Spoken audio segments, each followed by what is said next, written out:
I don't exactly know why Elise won't just call me. I texted her yesterday. I was campaigning in Tennessee, and I wrote her and I said, "What are you talking about? This hasn't even made it to my level." Mike Johnson's grasp on power has gotten so weak that any single Republican can hold him hostage to get what they want. And it's not just Elise Stefanik taking advantage of the opportunity.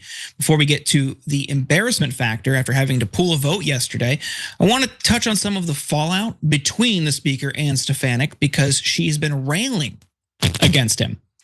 It all started on Monday when Stefanik posted a screed on X saying Johnson was getting rolled by House Dems attempting to block my provision to require congressional disclosure when the FBI opens counterintelligence investigations into presidential and federal candidates seeking office. She's been calling for this since 2016, but must see a chance to push harder now with Johnson's tenuous hold on his speakership, which Stefanik describes as follows. He certainly wouldn't have the votes to be speaker if there was a roll call vote tomorrow. I believe that the majority of Republicans would vote for new leadership. It's that widespread. Johnson was already scrambling after one in his caucus spoke out, but it seems he folded once Trump got involved, judging by this post from Stefanik. Great news. After a productive discussion I had last night with President Trump and Speaker Johnson, the provision requiring congressional disclosure when the FBI opens counterintelligence investigations into presidential and federal candidates seeking office will be included in the IAA and DAA bill on the floor.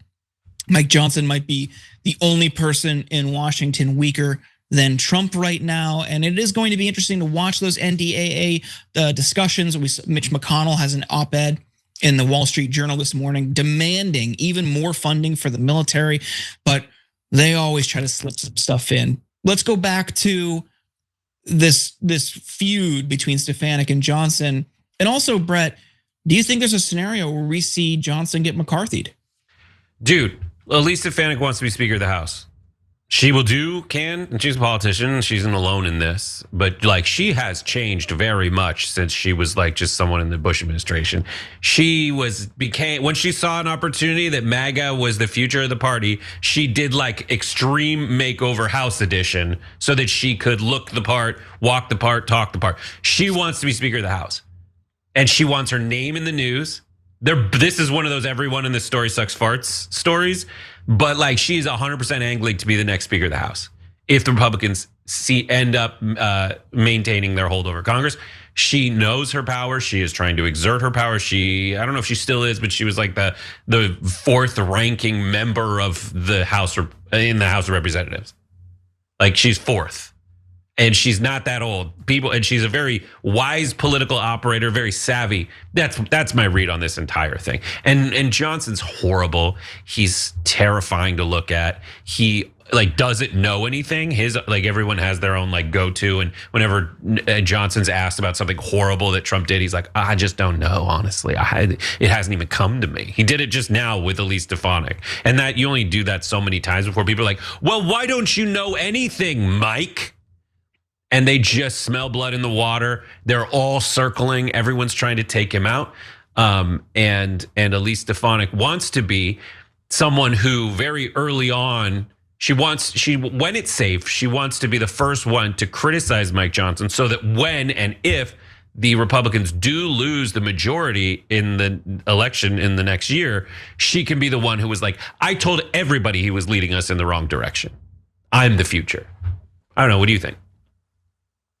I mean, maybe. Well, a lot of it would depend on how her campaign for governor in New York goes. If she's probably unsuccessful there, I would need to dig into the weeds. And sometimes you're required to leave. I don't know if she can. I don't think she can run for two positions, but I need to check.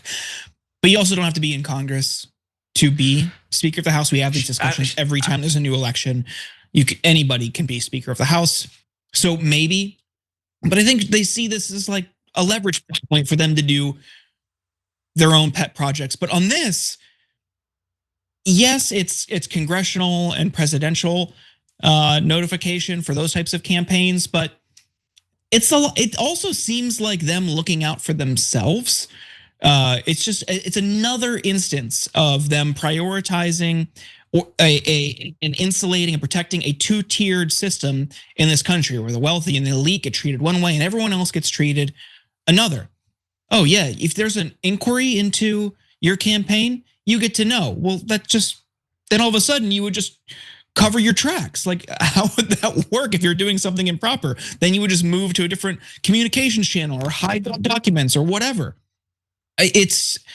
She's not somebody I trust. She's not somebody that I think is worth respecting. But I also think it's interesting how Mike Johnson is getting pushed around in this moment. We've got a little bit more. Yeah, I forgot she was running for governor. But she wants to be president of the United States, obviously. So it's just like the same like dynamics apply, but I forgot she was running for governor in New York. Sure, yeah. I mean, she could come back. She could run again. This isn't gonna be the end of her. She's probably gonna lose that election and she'll probably run for Congress again. So this could be about laying the foundation for a longer term vision. And this isn't the only place where Johnson's weak position in the House showed. The speaker had scheduled a vote for today on the SCORE Act, which would establish regulations on college athletes' NIL deals, but then had to cancel it after opposition from his own party. Representatives Byron Donalds, Scott Perry, Chip Roy, members of the far-right House Freedom Caucus had voted with Democrats on Tuesday to block a procedural rule to tee up votes on the SCORE Act and other measures. The rules squeaked through 2010 to 209 only after Freedom Caucus Chair Andy Harris and Representative Andrew Clyde cast yes votes after huddling with House Majority Leader Steve Scalise, and leaders waited for an absent Republican to arrive.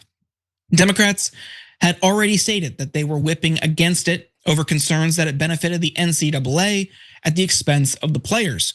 One of the Republicans who voted against the procedural vote, Chip Roy, released a statement saying he would have voted no in a floor vote as well. You know what TYT has always been about? Taking on the corrupt, greedy establishment. For us, it's the corporate media. We've been fighting that fight for over 20 years. For the cell phone industry, it's the same story. A handful of massive corporations ripping you off.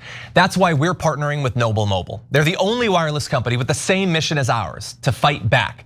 Their Noble plan offers unlimited data for just $50 a month. But here's the best part. For any data that you don't use, you get cash back. Real money you can spend however you want.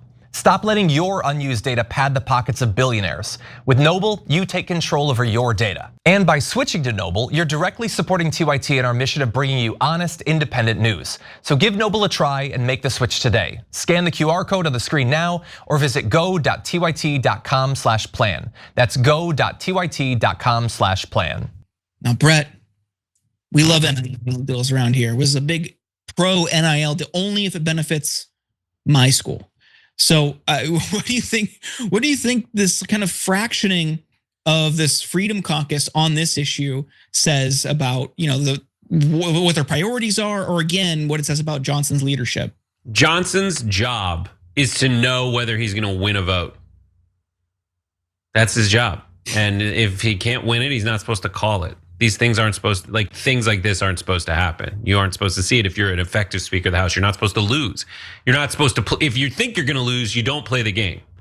And that's what happened. He lost. And it requires defections from his own party to lose. It's so great. So that's why he's canceling it, because he knew he was gonna lose. But I love that it's football. Like NIL, which is basically the way that you can pay players. When everyone's like, how come the players don't get played even though they're getting scholarships and all this stuff? I hate where college football is right now. So I hate the players and I hate the game and I hate the coaches. I was telling you in our DMs, Lane Kiffin is basically the symbol of all of this. Lane Kiffin is a Nepo baby, complete crybaby who just sucks in every possible way, but he finally became a good coach with the largest long runway in the universe because his dad was a good coach. And he betrayed schools and he got fired and he bounced around, but he finally had some good success. And right before taking a mid-level school to the championship tier, he abandons them and walks away for more money. But anytime you hear anything about college sports now, it's well, the schools have just caught the players. The system is just caught up to Lane Kiffin. It's not that Lane Kiffin betrayed the system. It's that the system finally became a schmuck like Lane Kiffin, where the players, the coaches, they're all just going after the dollars as opposed to doing what they should do, making me happy while I eat buffalo wings and get drunk on a Saturday at 9 a.m. Yeah. I like that the players are getting paid. I don't think there should be a cap on it. Like, hey, but also it's rich. It's rich coming from the right. College education with no debt. Well, no, it's rich that the right is now saying, oh no, we have to put a cap on this because for what? What's the justification? The students are getting paid too much. It's just the SEC and the Big Ten. Yeah, I mean, it's like I thought you guys were the free market guys. Like, whoa, that's what they earn. That's what their skills have determined. The market's decided. Okay, if one school wants to pay people more, okay, so be it. I mean, it's certainly lopsided, and you see a lot of money pooling around a small, like, handful of players. Okay, like, I'd rather that be this. If we have to pick between that and the last system where people are getting punished for having a spaghetti dinner at a booster's house, like, I'm going with the payouts. Like, I don't care.